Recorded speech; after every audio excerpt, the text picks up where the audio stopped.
Hello, my name is Drew, and I like to make things out of clay. Have you ever heard of the YouTuber Mr.Beast? Of course you have. He is and has been taking over YouTube for the past decade or so. He literally burns through money like I burn through toilet paper. And I just ate a Mr.Beast burger. Yes, he owns Mr.Beast burgers, Feastables, he gives to charity. This guy does it all. So today, I'm going to challenge myself to turn Mr.Beast into a real beast. Using Sculpey clay, that is. Okay, I'm going to start with this sweet base that I found just laying around, and after drilling 2 holes in it, I jam a way too thick piece of copper wire I had in there to help support my creation. Now, as someone has probably said before, with any project, planning is the key to success. So I start by sketching out a few, sketches to see what works and what doesn't. I decide to go with this sketch, and modify it slightly as I go. I like the idea of putting his eyes in his hands.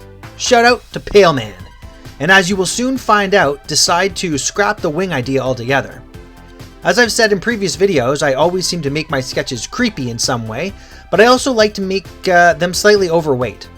This in no way reflects my figure, as I'm 6'2", with a 12-pack of abs attached to my incredibly chiseled body. I use that oh-so-crinkly tinfoil as my base to avoid using an entire brick of clay for this project, and with one foul swoop, that thick copper wire is now covered in thick aluminum. Now please allow me to introduce my new piece of Italian hardware, the Imperia Pasta Roller. I bought this at a garage sale for $8, but it's really good and very heavy duty, so I put a link to it in my description box if you want to get the same one. I found that I was using it all the time, not only when making flat pieces, but also to condition the Sculpey when it was too firm instead of needing to use my hands and fingers like a sucker. Watch as I slowly drape this piece over the skeleton and how it just magically gets coated.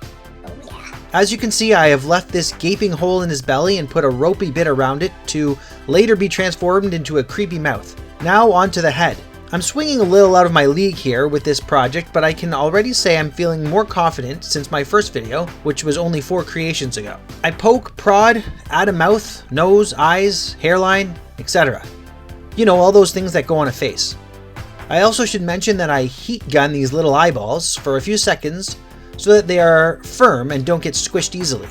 As you can see here, I cut a few skinny bits of wire that I'm going to use for his antlers. I really should have used 2 pieces of wire and twisted them around each other, but I didn't.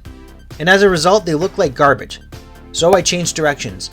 I twist some medium-sized ropey clay bits into what I can only describe as poop emojis that I put off to the side for later. I get back to work on Jimmy's face, attacking it, like I'm sure Carl would like to, then adding his mustache. You'll notice his facial expressions slightly change as we move along, as things get squished, or I think something will look better without having to show you every little micro change.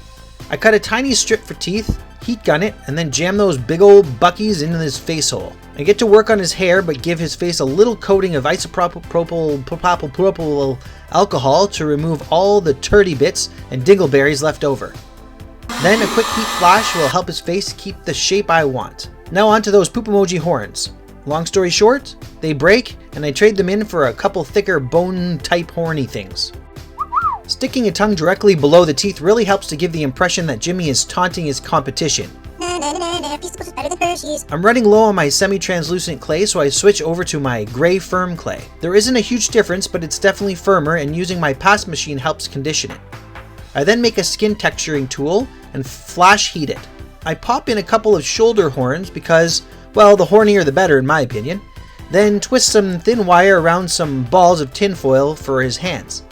I want to make sure his fingers don't come off after all. I bulk up his back shoulder blade region with 2 equally sized lumps, then chuck a thin layer of clay over some more tinfoil for his tail. It just so happens that the back of my water pick tool makes a perfect indentation for tentacle suction cups. Another tongue, this time more grotesque, gets added to Jimmy's gut cavity, then some pre-baked teeth get slammed in there too. But only a few, I wouldn't want to overdo it. He's not Kirby after all. Shout out to my 3rd video. I add some nipply bits and rib cage because he's only obese from the nipples down, then use my texturing tool to add some bumps. A spiky bit helps to reinforce his neck, then it's into the oven, so I can get painting. Oh no! One of his super comically skinny legs cracked in the oven, so I give him some modified rodeo chaps. Then a quick rebake, and now we're done and on to painting. Oh yeah!